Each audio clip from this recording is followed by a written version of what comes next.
내 눈을 감기세요. 그래도 나는 당신을 볼 수 있습니다. 내 귀를 막으세요. 그래도 나는 당신 말을 들을 수 있습니다. 발이 없어도 당신에게 갈 수 있고, 입이 없어도 당신을 부를 수 있습니다.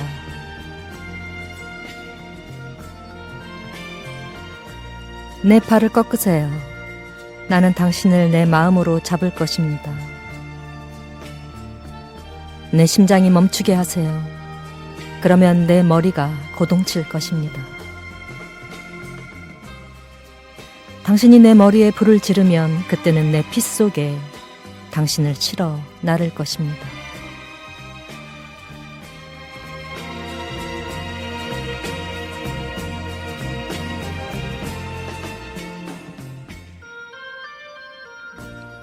누군가를 향한 열띤 사랑 고백을 담고 있는 이 시는 마이너 라이너 릴케의 시 내 눈빛을 꺼주소서라는 시입니다. 릴케가 사랑했던 15살 연상의 여인 루 살로메에게 헌정했던 시인데요. 시집 그대의 축제를 위하여에 실려 있고요. 루 살로메를 향한 결사적인 사랑의 몸짓이라 표현하고 싶습니다.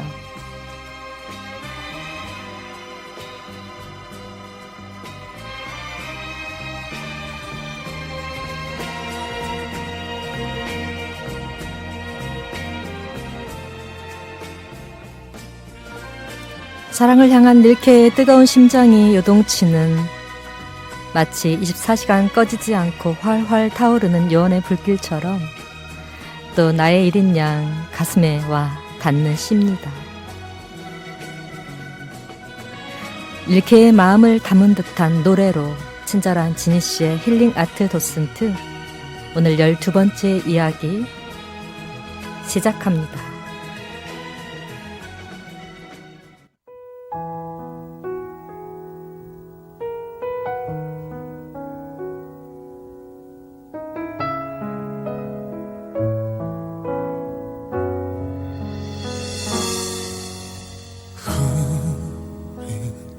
서로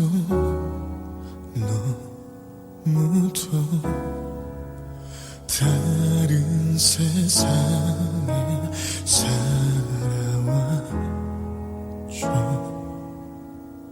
한번 스쳐 지났을 뿐. 그 후로 난 멀리서 이렇게 기다려왔죠. 언젠가는 내 헛된 꿈이 이루어질까. 날 기억이 날까요? 내 이름조차 생각이 나날까요? 누군가 매일 그대를 위해 늘 기도해온 거랄까요? 그대가 난 부럽죠. 나 같은 사람 너무나 흔하겠죠. 혹시나 그대 알고 있나요? 얼마나 행복한 사람인지.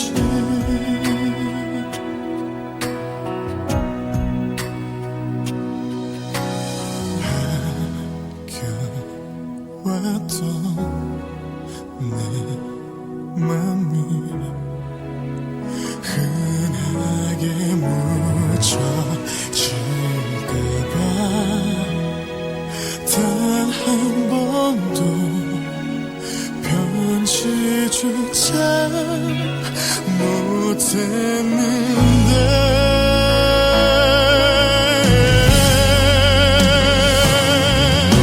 날 기억이 날까요?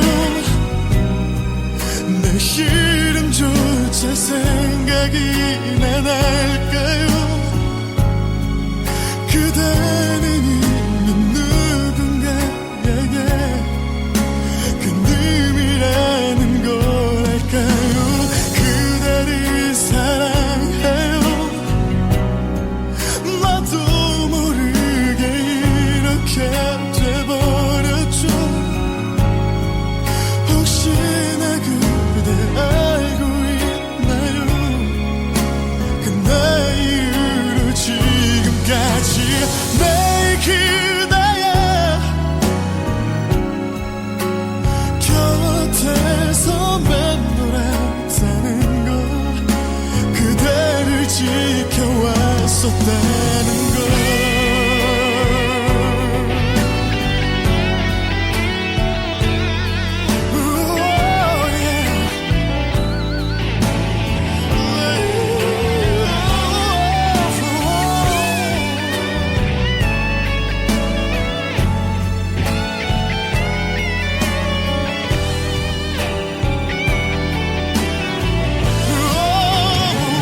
날 사랑하면 안 돼요.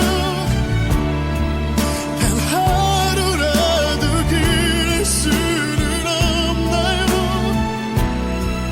어떤 생각이란 걸 알지만 한 번은 말하고 싶어져. 사랑해도 되나요? 혼자서라도 사랑하면 안 돼요. 어떤 생각이란 걸 알지만 한 번은 말하고 싶어져. 그대를 사랑해요.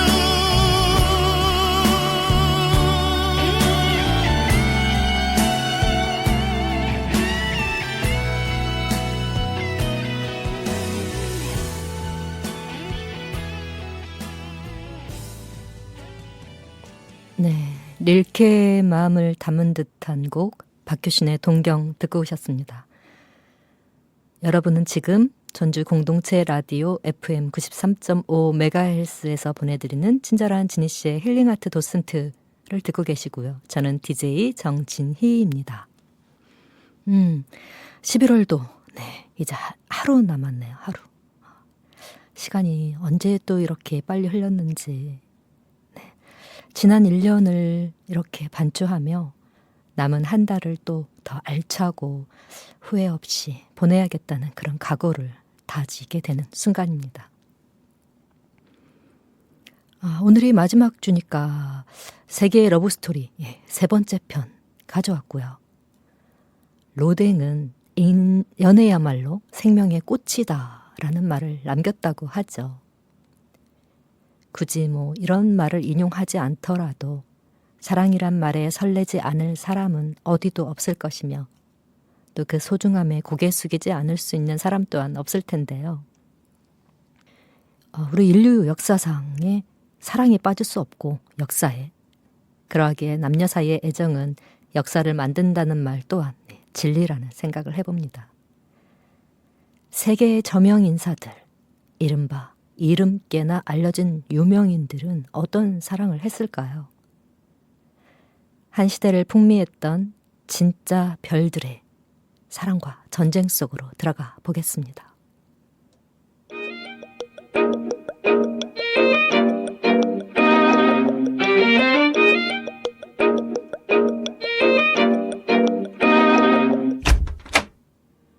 친절한 지니 씨의 힐링 아트 도슨트.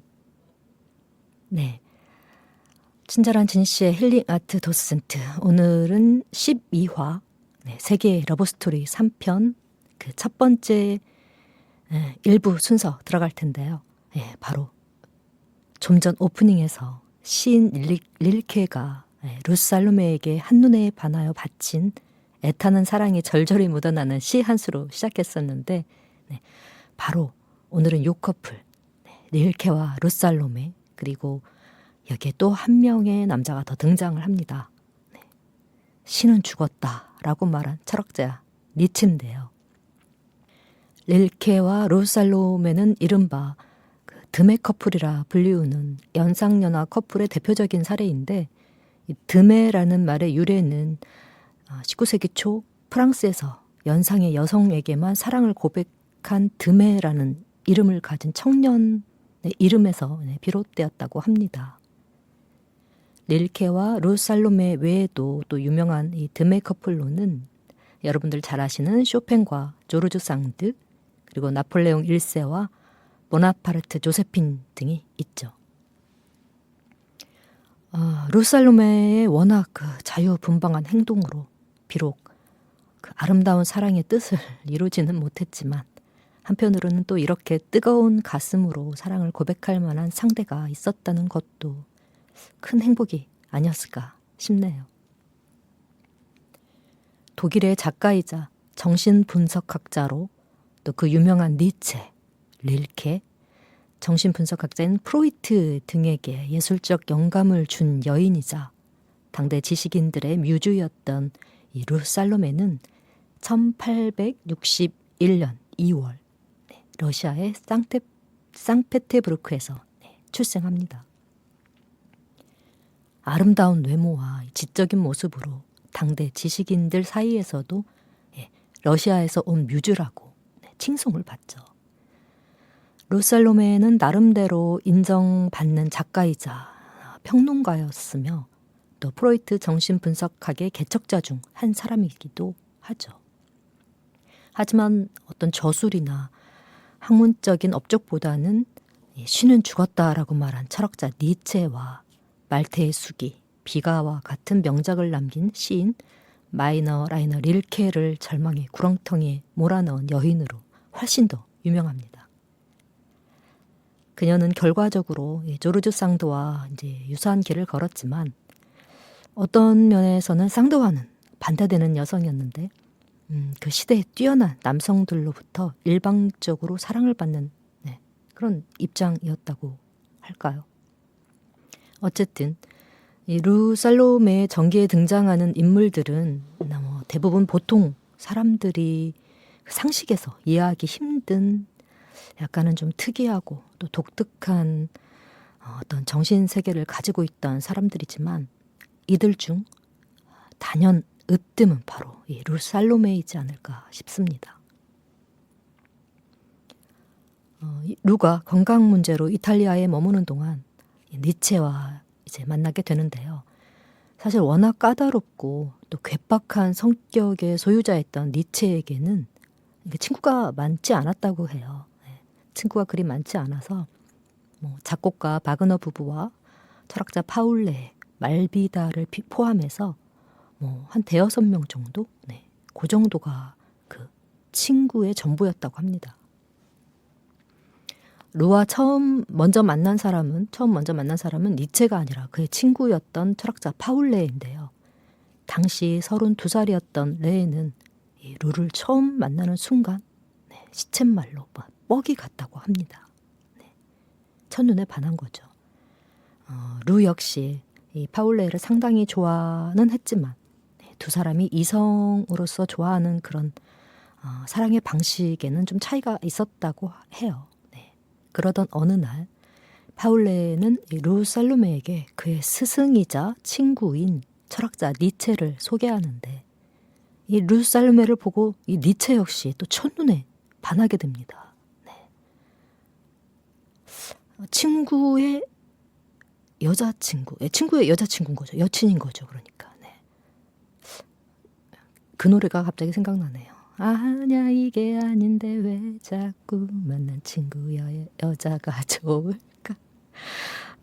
나 아냐 이게 아닌데 또 내 노래를 해서 이렇게 망치게 되네요. 죄송합니다. 그 홍경미 씨의 노래였던가요? 제목이 뭐였죠?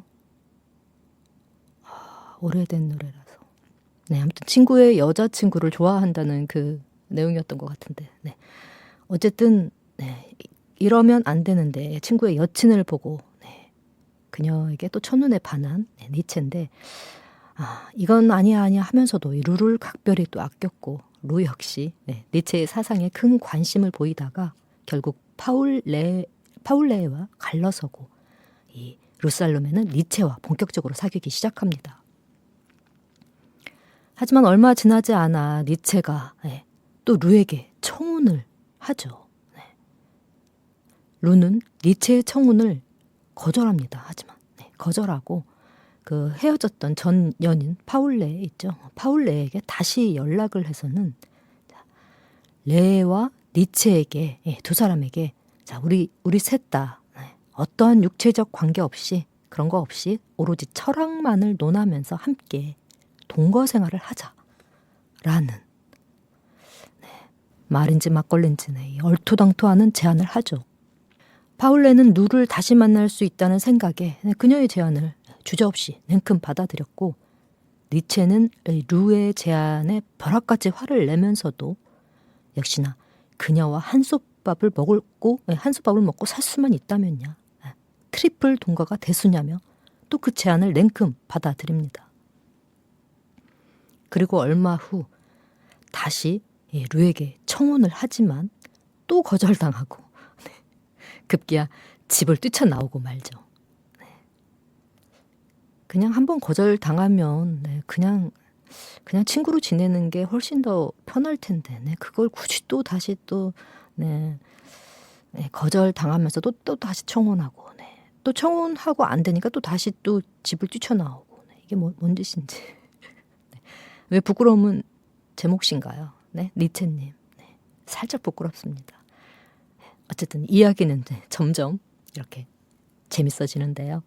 자, 그럼 음악 한 곡 듣고 2부에서 이야기 이어갈게요.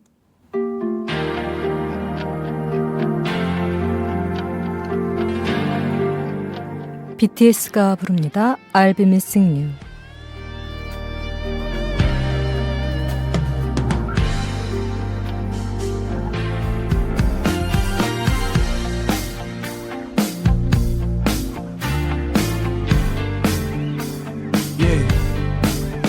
Right here goes out to everyone that can see someone that they truly love. Check it, yo.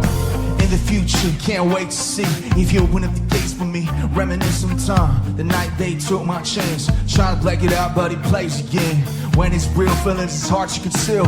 Can't imagine all the pain I feel. If anything to see half your face, I know we're still living in life after this.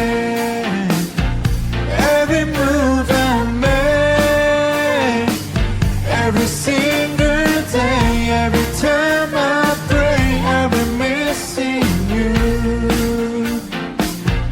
Thinking of the day when you went away. What a life to take, what a boat to break. I've been missing you. 일상을 뺏겨버린 것에 이제는 익숙해져. 그래도 살아가는 건 포기할 수 없었어. 끝이 어딘지 모르기에 더 죽어가는 법. 서로 믿지 못해 스스로 만들어버린 끝이 나기야. 인생을 탐해내는 바이러스. 부정적인 생각은 대대로 되는 마이너스. 끝이 아닌 걸 알았기에 I couldn't say bye. 그날이 오면 아무도 없이 I can say hi.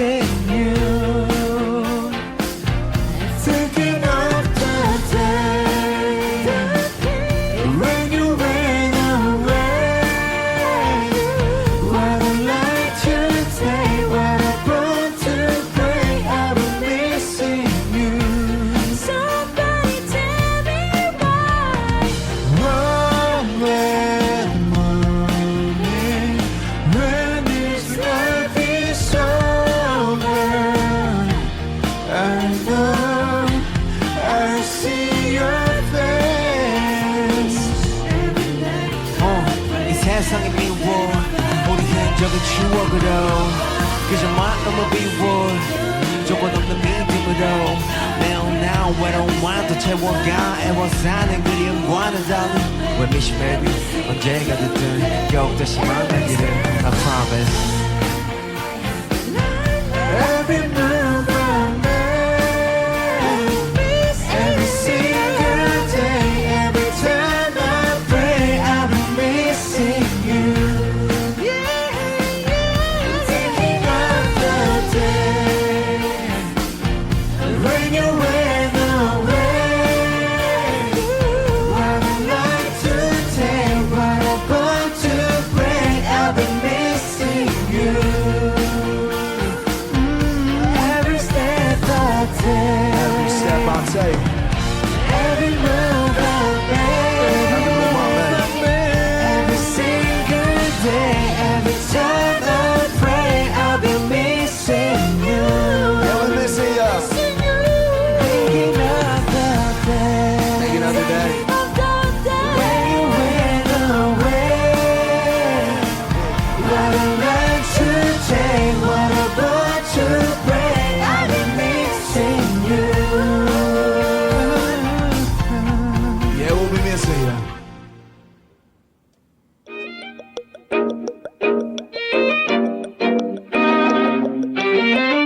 친절한 지니 씨의 힐링 아트 도슨트. 네, BTS가 부른 I'll be missing you 듣고 오셨습니다. 여러분은 전주 공동체 라디오 전주 FM 93.5MHz 친절한 지니 씨의 힐링 아트 도슨트와 함께하고 계시고요. 오늘은 그 12번째 이야기 세계의 러브스토리 3편 로살롬의 릴케, 니체 이 세 사람의 삼각관계 이야기를 듣고 계십니다. 네, 2부 순서 들어갈 건데요. 이야기 들어갈 건데요. 네, 지금 그 전에 어디까지 했죠? 네, 그렇죠. 그 니체가 이 로살롬에게 다시 청혼을 하고 또 거절당하고 나서 네, 급기야 집을 뛰쳐나오고 말아서 이제 제가 왜 부끄러움은 내 몫이냐라고 네, 이 니체님에게 제가 원성을 좀 했던 네, 그 대목까지 끝이 나고요. 자, 이제 2부 시작할게요. 자, 이렇게 이제 집을 뛰쳐나가고 니체가 이 와중에 이 그러니까 그 남자친구 있죠? 본진이죠, 본진. 요즘 말로 본진이라고 한다면서요. 네. 그 니체 만나기 전에 이미 그 연인 관계였던 그 파울레에게 파울레와 루는 계속해서 또 와중에 베를린에서 동거 생활을 하고 있었다고 해요. 네. 루를 짝사랑하고 있던 레가 그 니체에게 그 청혼을 거절했다는 걸 알고 네, 틈새 시장을 또 공략을 합니다. 냉큼. 네. 루에게 다시 또 청혼을 합니다. 이 파울레도요. 하지만 네. 이 루는 친구 관계를 유지하자면서 동거하던 집을 이번에는 이 루살로메가 박차고 떠나버립니다. 네. 네. 아니 무슨 청혼 배틀도 아니고 뻑하면 청혼하자고 들이대는 사람이나 네. 또 이거 뻑하면 거절하고 또 이 집 뛰쳐나가고 박차고 나가고 네. 아무튼 은근 꿀잼이네요. 네. 꿀잼이네요.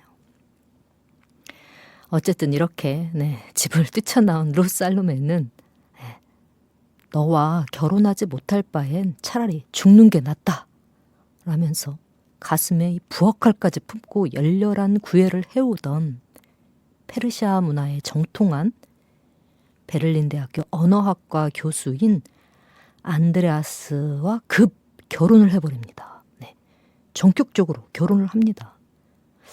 네, 당대 내노라 하는 철학자 니체와 네, 파울레에게 그렇게 수도 없이 물을 먹였던 로살로메가 네, 부엌칼로 들이대는 이 교수, 언어학자인 안드레아스와는 네, 그냥 바로 결혼을 해버려요.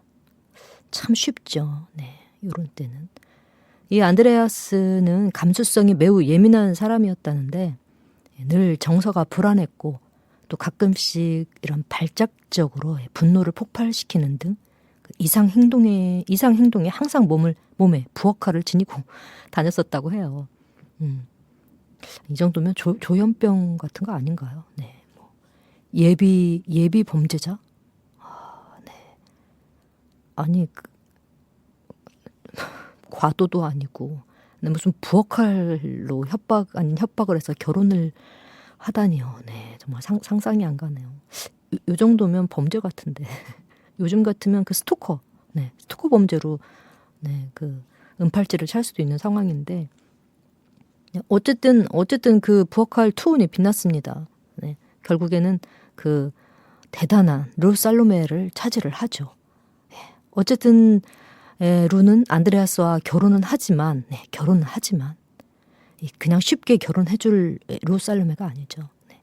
이른바 독신 결혼이라고 해서 또 딜을 합니다. 이 안드레아스와. 자, 안드레아스 내가 너와 결혼해줄 거야. 하지만 조건이 있어. 결혼은 하되 부부관계는 유지하되 잠자리는 절대 하지 않으면서 부부관계는 하지 않으면서 내가 다른 어떤 남자와 어떤 관계를 갖고 여행을 가든 데이트를 하든 모든 걸 묵인하고 용인하겠다는 약속을 해줘. 네가 그 약속을 해준다면 내 딜에 응한다면 난 너와 당장 결혼할 거야. 라는 이 또 얼토당토하는 또 이 딜을 말도 안 되는 이 딜을 합니다. 조건으로 내세우는데 이 안드레아스는 또 흔쾌히 그 괴상망측한 루살로메의 조건을 받아들이면서 결국 이제 결혼하게 된 거죠. 정말 부엌할 투혼이 빛나는 네, 그 순간이네요. 자, 이후 이 안드레아스가 프로이센 정부에 의해 교수직을 잃게 되면서 1891년부터 루살로메에게 재정적으로 의존을 합니다. 의존을 하다 보니까 결국 두 사람 사이에 이제 균열이 생기기 시작했고 결국 1892년 1년 후부터 이제 이 두 사람이 별거에 돌입을 하게 됩니다. 한편 이 루살로메가 어디서 듣도 보도 못한 언어학자인 안드레아스와 결혼을 했다는 소식을 접하게 된 니체는 얼마나 깊은 절망에 빠졌을까요? 내가 그렇게 결혼하자고 청을 해도 단칼에 거절을 하더니 도대체 루를 사로잡은 놈은 누구야? 라면서 깊은 절망과 슬픔과 배신감에 몸서리를 쳤지만 이 마음의 상처를 딛고 기어코 필생의 역작을 요 시기에 탄생시키고 맙니다.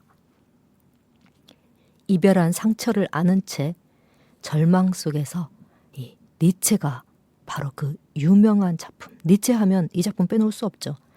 짜라투스트라는 이렇게 말했다의 일부를 불과 열흘 만에 완성하는 초인적인 능력을 발휘하고 또 얼마 지나지 않아 그 2부도 비슷한 속도로 써냈다고 합니다. 와, 정말.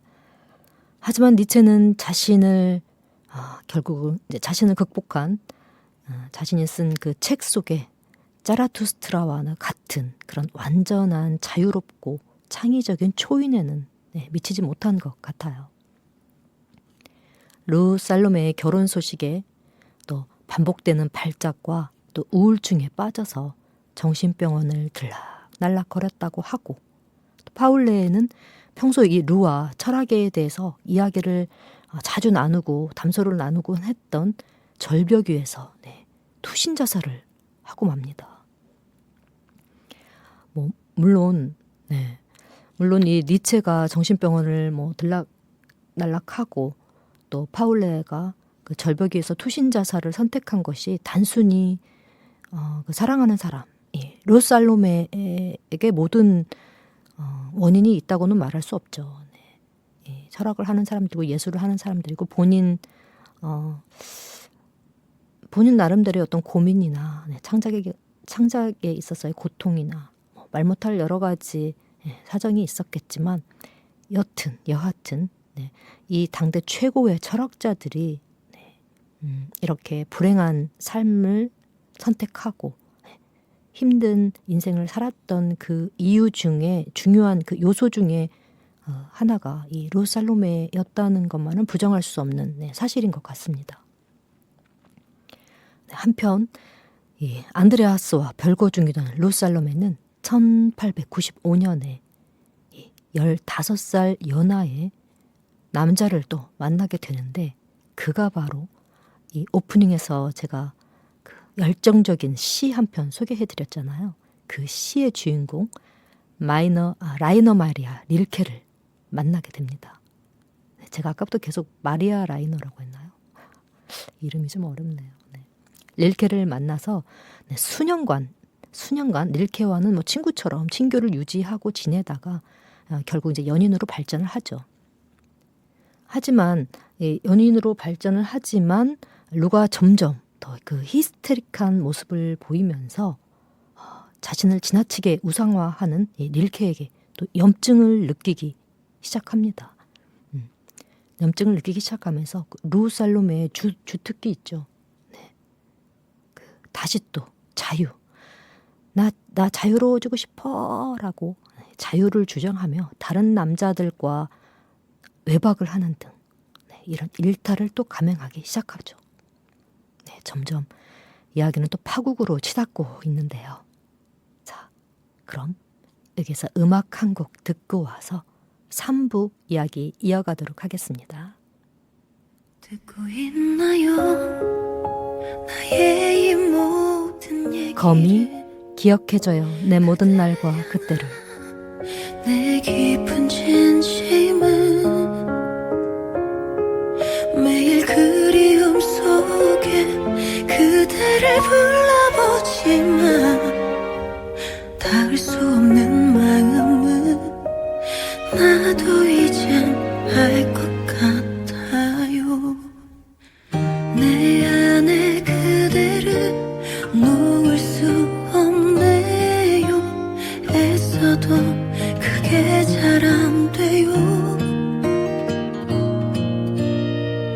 마음과 반대로 밀어내려 할수록 이토록 더 아파지네요. 기억하나요? 나의 이 모든 얘기를 그댈 향한 내 깊은 진심은 매일 그리움 속에 그대를 불러보지만 닿을 수 없는 마음은 나도 이젠 알 것 같아요.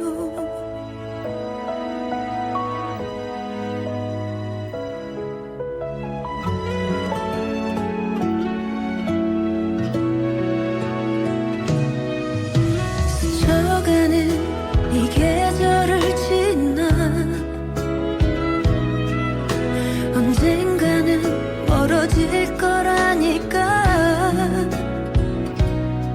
더욱 무질게 그댈 밀어냈어요. 너무 가슴이 미칠 듯 아파도 듣고 있나요? 나의 이 모든 얘기를 그댈 향한 내 깊은 진심은 매일 그리움 속에 그대를 불러보지만 닿을 수 없는 마음은 나도 이제 알 것 같아요. 아무 이유 없이 눈물 나는 날에는 그댈 찾아가고 있네요. 이렇게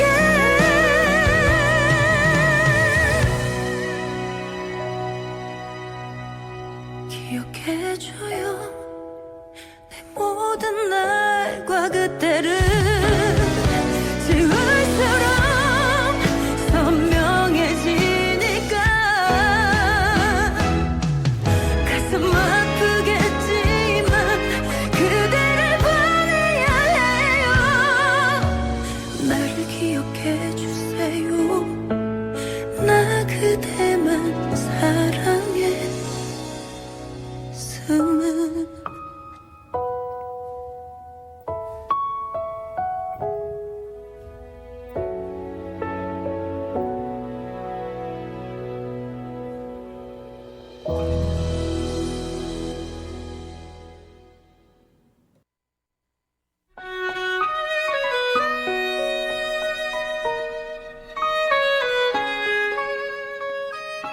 한 곡 더 듣고 오겠습니다. 임영웅 이제 나만 믿어요. 무얼 믿은 걸까 부족했던 내게서 나조차 못 믿던 내게 여태 머문 사람. 무얼 봤던 걸까 가진 것도 없던 내게 무작정 내 손을 잡아 날 이끈 사람. 최고였어 그대 눈 속에 비친 내 모습. 이제는 내게서 그댈 비춰줄게. 굳은 비가 오면 세상 가장 큰 그대 우산이 될게. 그대 그댄 편히 걸어가요. 걷다가 지치면 내가 그대를 안고 어디든 갈게. 이젠 나만 믿어요.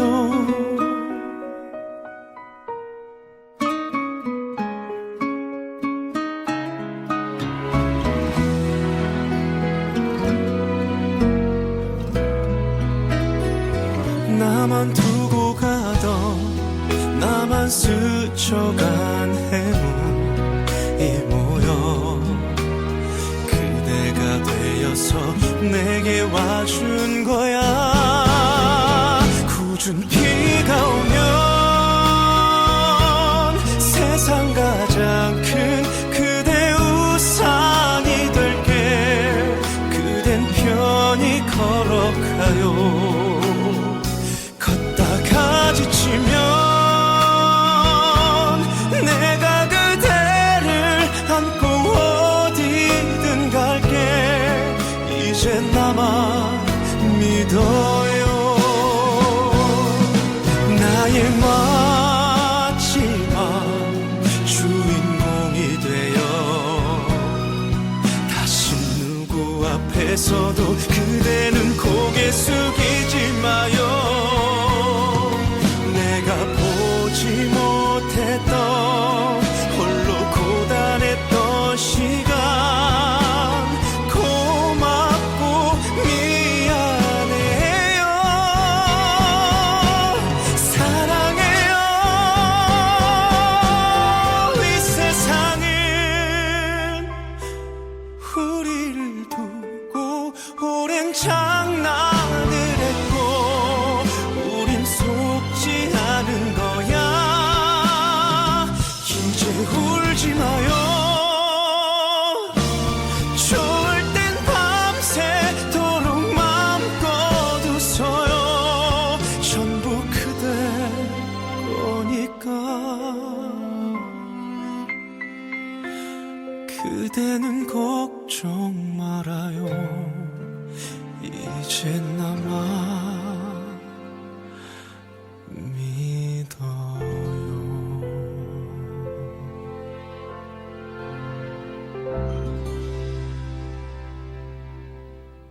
네. 거미의 기억해줘요 내 모든 날과 그때를, 그리고 임영웅님의 이제 나만 믿어요. 네, 두 곡 듣고 오셨습니다. 그 게시판에, 시청자 게시판에 어떤 분께서 임영웅님 팬이시라면서 이 영웅님 노래를 좀 틀어주세요라고 신청을 하셔서 오늘 선곡을 해봤는데 이왕이면 노래 제목까지 같이 신청을 해주시면 제가 그 곡으로 보내드렸을 텐데 제목은 말씀 안 하시고 임영웅님 곡만 틀어달라고 해서 일단 제가 좋아하는 곡으로 보내드렸습니다. 앞으로 자주 들려드릴게요. 3부 이야기 이어가겠습니다. 자, 2부에서 점점 그 파국으로 치닫고 있었죠. 그러니까 릴케의 어떤 생활 가치관이나 철학이나 뭐 이런 것들의 염증을 느낀 르살로메가 나 자유롭게 살 거야 라고 자유를 주장하면서 다른 남자들과 일탈을 감행하기 시작했다. 이 부분까지 2부가 이어졌고요. 자, 이렇게 변해가는 르살로메를 지켜보던 릴케는 점차 집착적인 행동을 보이기 시작했고 결국 어느 한날 루가 여느 때처럼 다른 연인과 외국으로 여행을 떠나고 없을 때 그녀에 대한 그리움을 주제로 쓴 시와 편지들을 그녀와 그녀의 연인이 함께 묵고 있던 호텔방에 보내는 강수까지 쓰고야 맙니다. 이건 좀 아닌 것 같은데 살짝 좀 찌질해 보이지 않나요? 물론 오죽했으면 릴케님이 오죽했으면 뭐 요런 행동까지 했을까 싶기도 합니다만 여하튼 그리 성숙하지 못한 행동인 것 같다는 생각이 개인적으로 드네요. 글쎄요, 저라면 이미 마음이 떠난 사람 그냥 그렇게 살게 내비두고 제 자신을 좀 더 성장시키는 건설적인 일에 되려 더 몰두할 것 같은데 저로서는 조금 저는 이해가 안 가는 부분입니다. 물론 가치 판단의 기준은 모두 다르니까요.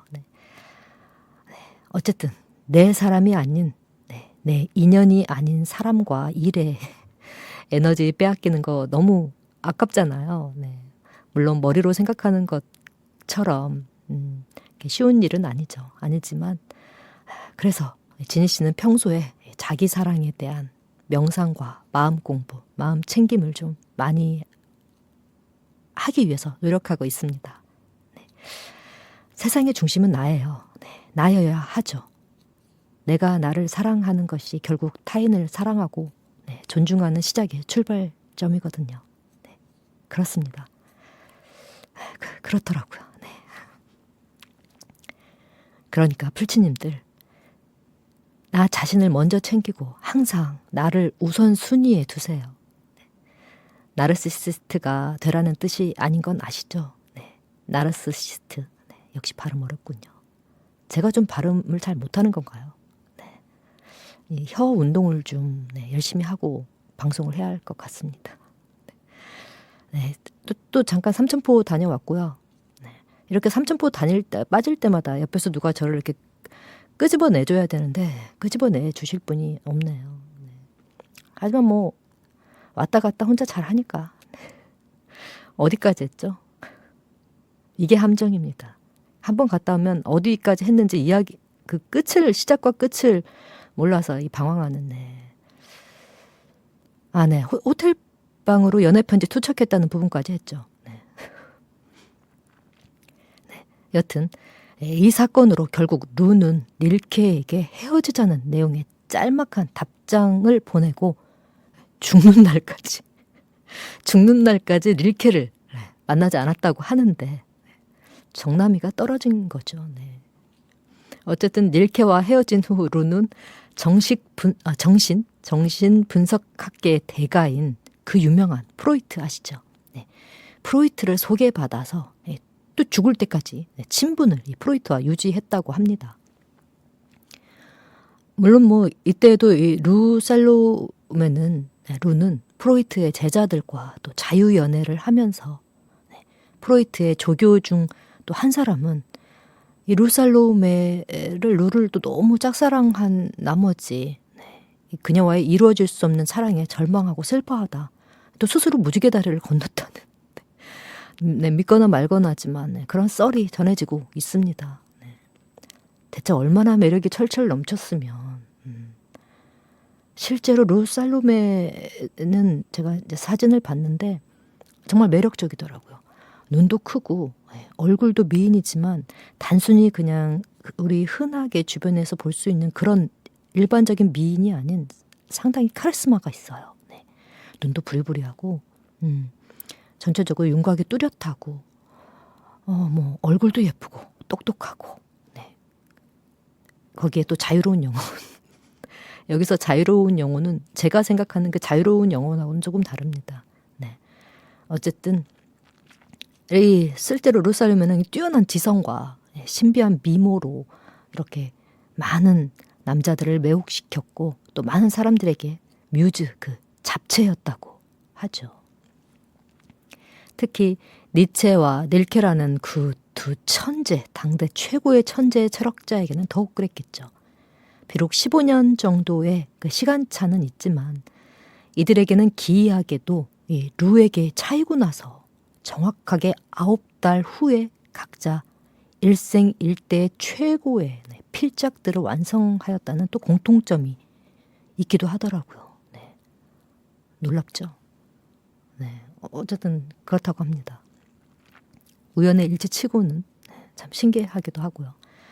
사실 이 9라는 숫자가 수비학적으로는 끝이죠. 1에서 9까지 끝인데 마무리를 의미하는 숫자라서 그런가 싶기도 하고 우리는 뭐 흔히 숫자의 끝은 완성의 숫자는 10이라고 생각을 하지만 사실 10은 1 더하기 0으로 다시 처음 1로 돌아가기 때문에 이 수비학에서 보는 숫자의 끝은 9입니다. 9.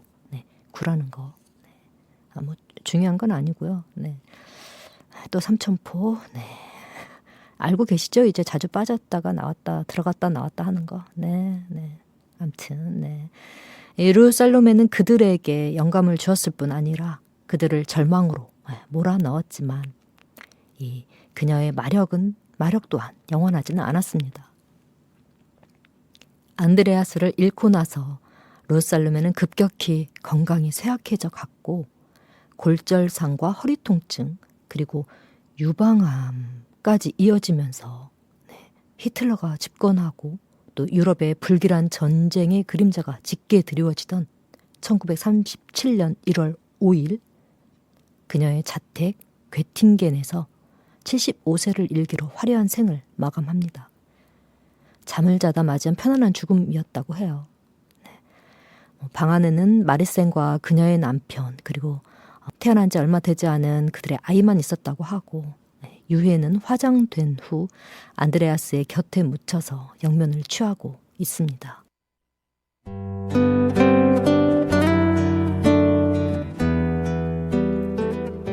신지훈 시가 될 이야기.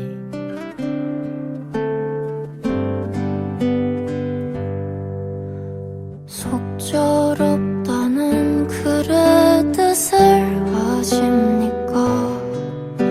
난 그렇게 뒷모습 바라봤네. 고요하게 내리던 소복 눈에도 눈물 흘린 날들이었기에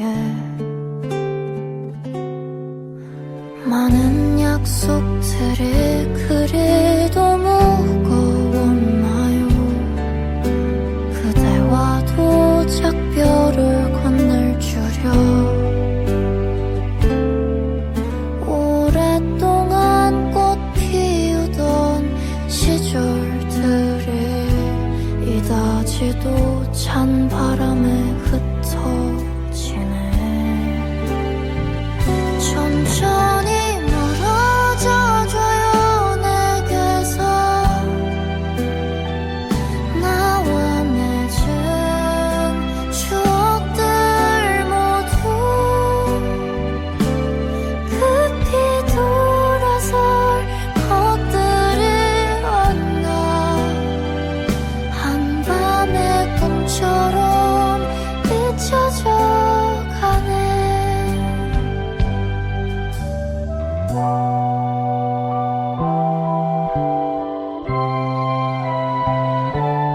날 위로할 때만 아껴 부를 거라던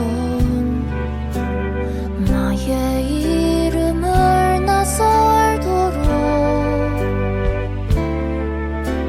서늘한 목소리로 부르는 그대 한 번 옛모습으로 안아줘. 천천히 멀어져줘요 내게서 나와 맺은 추억들 모두 급히 돌아설 것들이 없나. 한밤의 꿈처럼 잊혀져가 뒷모습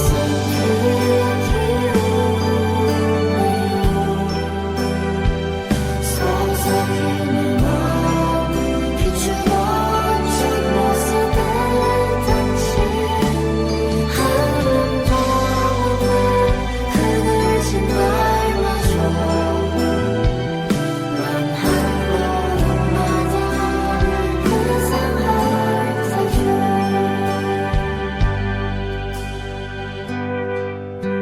우리 참 많이 미련 없이 커져서 한없이 꿈을 꿔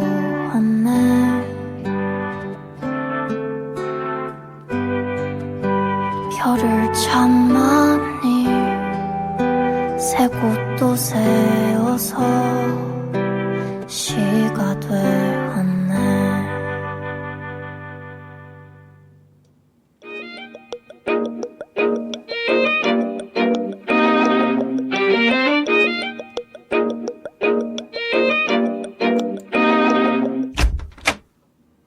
친절한 지니 씨의 힐링 아트 도슨트.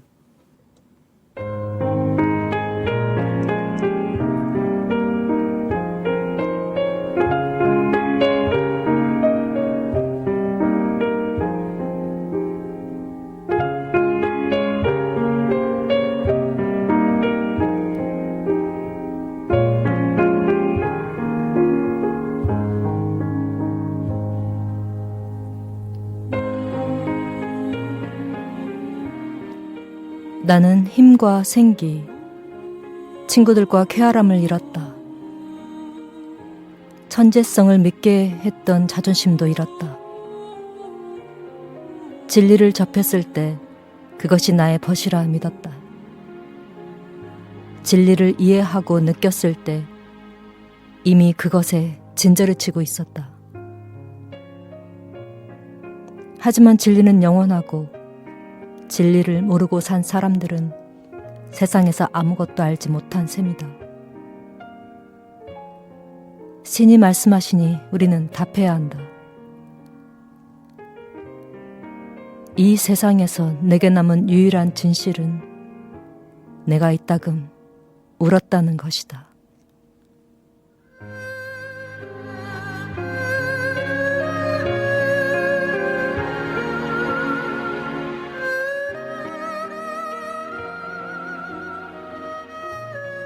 프랑스의 시인 알프레드 드 뮤세의 슬픔이라는 시다. 문득 생은 슬픔을 영양으로 취하며 슬픔을 거쳐 충만으로 나아간다는 어느 시인의 말이 떠오른다. 슬픔도 때론 힘이 될 때가 있으니 말이다. 이 시의 마지막 구절은 언제 읽어도 가슴을 에이게 한다. 주로 소설과 희곡을 써왔던 뮤세는 20세 때 첫 시집 스페인과 이탈리아 이야기를 내며 낭만주의의 거장 빅토르 위고의 영향을 받았으나 갈수록 낭만주의 기교의 환멸을 느끼게 되고 이로 인해 위고와 불화를 겪으면서 대중에게서 잊혀져 가는 시인이 된다.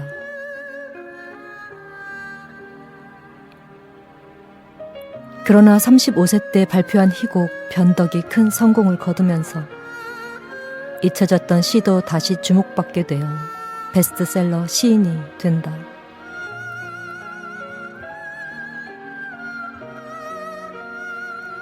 (23세) 때 시작된 조르주 상도와의 사랑은 그의 삶과 문학에 큰 자국을 남긴다.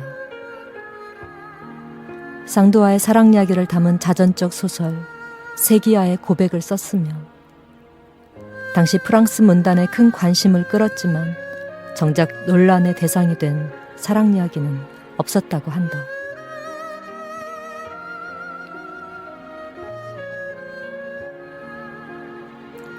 위대한 낭만주의 시인들 중 뮤세의 사랑만큼 불행한 사랑은 없었다고 할 정도로 잔인한 사랑을 경험한 그였지만 사랑은 시인을 다시 태어나게 하는 힘을 가지고 있으며 고통을 겪지 않은 사랑은 시인에게 의미가 없다라는 그는 말한다.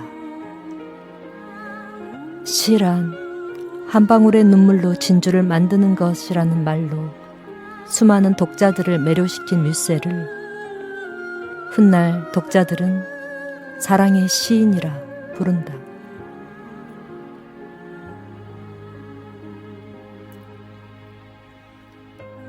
연인이었던 작가 조르주 상드를 잃고 그 슬픔이 얼마나 컸으면 유일한 진실이 이따금 우는 것이었을까.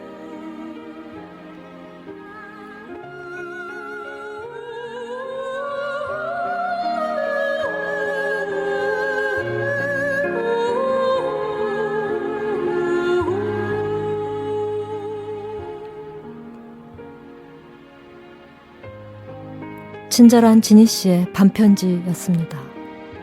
이 코너는 지니 씨의 일상 경험, 단상, 격언, 잠언 등 치유와 회복, 명상의 시간입니다.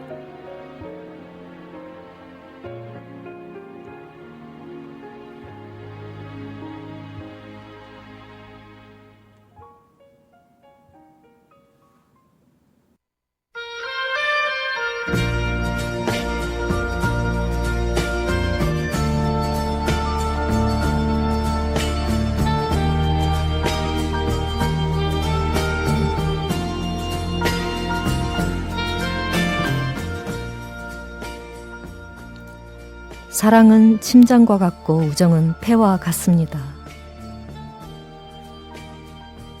사랑이 없으면 심장이 뛰질 않고 우정이 없으면 숨이 쉬워지질 않기 때문인데요. 두 가지 중 어느 하나라도 없으면 살 수가 없죠.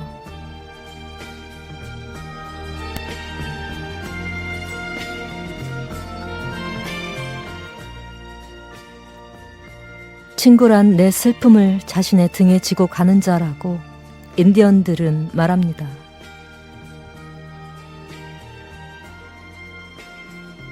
심장과 폐가 가까이 이웃에 상생하는 것처럼 내 슬픔을 덜어갈 친구에게 내 것을 조금 나누어 주고 그 친구의 슬픔을 내가 조금 나누어 가지면 조금 더 살만한 세상이 되지 않을까요?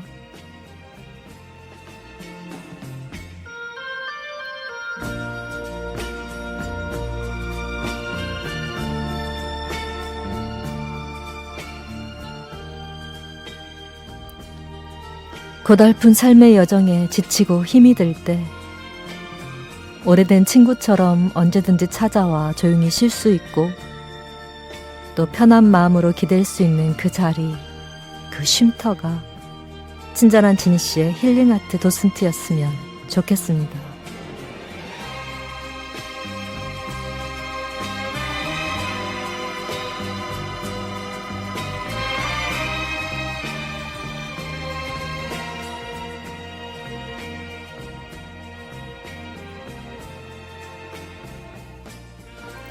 친절한 지니 씨의 힐링아트 도슨트 12번째 이야기 세계의 러브스토리 3편은 여기까지입니다. 다음 주부터는 12월 방송 개편에 따라 금요일과 토요일이 아닌 매주 수요일 저녁 8시에 우리 풀치님들 찾아뵙겠습니다. 방송 시간 착오 없도록 잘 기억해 두시고요. 네, 지니 씨는 다음 주 수요일 밤 8시에 더 재미나고 유익한 예술 이야기로 다시 오겠습니다. 감사합니다. 덕분입니다.